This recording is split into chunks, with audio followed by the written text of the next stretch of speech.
Elle est là. Ah, Elle est là. ça va?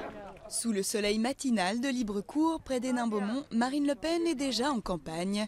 Distribution de tracts, grand sourire, accolade, la candidate frontiste semble chez elle. Dans cette 11e circonscription du Pas-de-Calais, elle est arrivée en tête avec plus de 42% des voix. Dimanche, elle affronte le candidat PS Philippe Kemel, soutenu par Jean-Luc Mélenchon, éliminé au premier tour. Un soutien qui ne l'inquiète pas vraiment. Il va venir soutenir quelqu'un dont il n'a eu de cesse au premier tour à dire qu'il était un bon à rien et un incapable. Bon, bah écoutez, voilà, hein, il assume ses contradictions, c'est à lui qu'il faudra poser la question.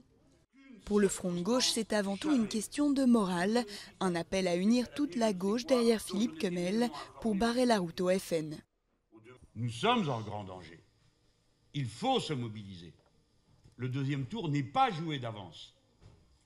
Il faut aider Philippe Kemel à battre Madame Le Pen. C'est le devoir de tout républicain, de tout patriote. Côté PS, tous les soutiens sont les bienvenus. La gestion douteuse de l'ancien maire socialiste Gérard Dallongeville a laissé des traces. Reste que l'ambiance est glaciale entre l'ex-candidat du Front de gauche et celui du PS. Les alliances stratégiques sont loin d'être des alliances de cœur, même si ici, on ne l'avoue qu'à moitié. Depuis 1920, à gauche, nous sommes divisés.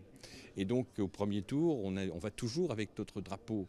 Au second tour, nous savons que, quelles que soient les situations, c'est rassemblés que nous allons à la bataille. Bonne chance les amis. À Hénin-Beaumont, on pensait que la guerre des fronts n'aurait finalement pas lieu.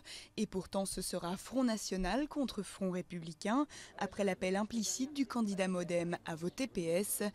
Avec toutefois une grande inconnue qui pourrait tout changer, l'abstention.